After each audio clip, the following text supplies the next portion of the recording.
If you ever visit an air traffic control center, you might think that it looks like a darkened video game parlor with players trying to keep a bunch of blips moving across the glowing green screens that they're all hunched over.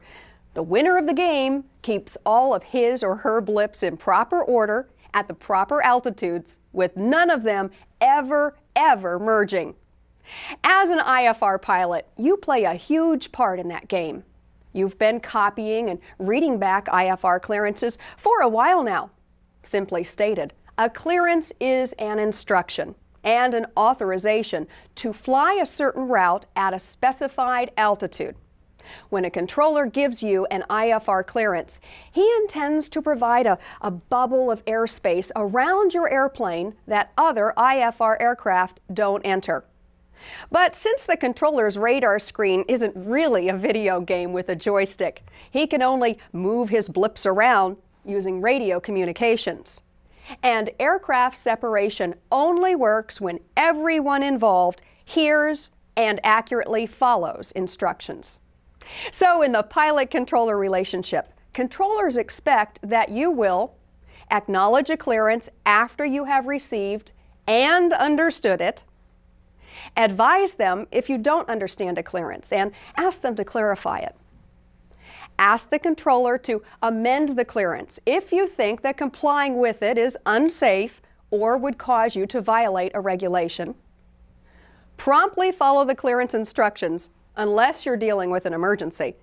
And if you do have an emergency, tell the controller as soon as possible, and if needed, ask him to amend the clearance. Now, sometimes you will hear a controller use the word immediately in a clearance. For example, Cessna 359er Echo Sierra, turn left immediately, heading 310. Since you already know that you're to promptly follow a controller's instructions, you might be a tad confused about why he might feel the need to say immediately. Well, when the controller says immediately, he needs your active cooperation right now. It probably means that if you don't immediately comply with his instructions, you might immediately thereafter merge your blip with another on that controller's radar screen. And let me tell you, there's nothing a controller hates more than watching two of his blips merge. You probably wouldn't like it much either. So when you hear immediately, start the turn, climb, or descent requested as soon as you hear and understand it. In this case, write the clearance down and read it back after you're established in the maneuver, not before. Now, don't worry, this doesn't mean you've done anything wrong. Some other pilot may have not followed instructions, or the controller may have had a lapse of attention. Either one could create a conflict that the controller needs your help to resolve. Sometimes a controller will give you a clearance that is on the opposite end of the urgency scale. If the controller says, Cessna 359er Echo Sierra, descend at pilot's discretion, maintain 4,000, the words at pilot's discretion mean that you can start that climb or descent whenever you want to. You can use any rate in that climb or descent, and you can even level off at any altitude between the one you left and the new one assigned. But once you leave an altitude, you can't go back to it. Sometimes ATC will give you a crossing restriction on a descent or a climb clearance. The controller will tell you to cross a particular fix above, below, or at a specific altitude. For example, if you're in cruise flight at 10,000 feet inbound to Wichita Airport from the east, the controller might say to you, Cessna 359er Echo Sierra, cross 20 miles east of Wichita Vortac at 7,000, descend and maintain 4,000. If you do get a crossing restriction that's different from your new final altitude, you'll continue your descent or climb after passing the fix. And if you change controllers during a descent or climb when you have an altitude restriction, be sure to tell that to the new controller. So your call-up to the new controller might go like this. Cessna 359er Echo Sierra, descending through 9,100 for 4,000 to cross 20 east of Wichita at 7,000. By the way, the latest clearance overrides any earlier clearance. So if you're given a clearance that contains a new altitude and a previous crossing restriction is not specifically restated, then the restriction no longer applies. Now, if you get a climb or descent clearance without a qualifier or restriction, you should climb or descend at your airplane's optimum rate until you get to within 1,000 feet of your assigned altitude. Then finish the rest of your climb or descent using a rate of between 500 and 1,500 feet per minute.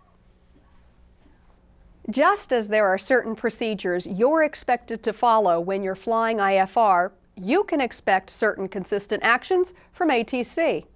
For example, you can expect that a controller will issue a clearance appropriate for your operation. He won't give you a clearance for a departure procedure when you're ready for an approach. Get your acknowledgement of a clearance before he assumes you will follow it. Listen to your clearance readbacks for correct altitude, heading, or other items. And assign you altitudes at or above minimum IFR altitudes. Now, when we talked earlier about the items you can expect in an IFR clearance, we said that to reduce congestion on ATC frequencies, the controller may abbreviate portions of a departure clearance by using the words "as filed." As filed refers only to the route portion. If you're cleared by the same route you filed, some or all of the route may be omitted for brevity. Here are the key points to remember about abbreviated departure clearances. First, you'll only get an abbreviated departure clearance when you have pre-filed your IFR flight plan. Second, don't accept an as-filed routing if you've made changes to your destination or route after you filed your original flight plan. Hearing the entire clearance is the only way you'll know for sure that your changes got into the system. Third, an abbreviated departure clearance will always include your destination. And if you'll be flying a departure procedure, the name of the departure procedure and the transition. It's really important that there's no confusion about where you're going, especially right after takeoff. And fourth, but perhaps most important, the phrase "as filed" never means that you're automatically cleared to the altitude you put in your flight plan. The controller must tell you your assigned altitude or assign you a departure procedure that has a published altitude to maintain. Now, throughout your training, you've already copied and read back a number of departure clearances on the ground, but you also get clearance changes while you're airborne. You, of course, want to read back the critical items, but you don't want to tie up a busy frequency. So you want to be concise in your readback while making sure that you correctly heard the critical elements of the clearance. Read back at least any altitude assignments and radar vectors, as well as clarifying any part of the clearance you don't understand. In addition to assigning you headings and altitudes, ATC may occasionally give you speed restrictions as well. In busy terminal areas, ATC may ask you to slow down or speed up or maintain a specified speed until you cross a certain fix. For example, the controller may say, "Cessna 359er Echo Sierra, maintain 110 knots until the outer marker." Now, according to the AIM, the controller cannot assign piston engine airplanes speeds of less than 150 knots unless the pilot agrees. So, you have the option of refusing a speed restriction, and you should certainly refuse it if you feel that it wouldn't be safe. But if you do accept a speed restriction, it will really help the controller with his traffic flow and help him fit you into the stream of airplanes. Now, speed restrictions are based on your indicated airspeed. If you're given a speed restriction and accept it, you're expected to maintain the specified indicated airspeed within plus or minus 10 knots. If you can't maintain that speed for whatever reason, you need to let the controller know, because the controller is counting on your flying that speed to make his traffic flow work. And if you change controllers while a speed restriction is in effect, you should tell the new controller your assigned speed.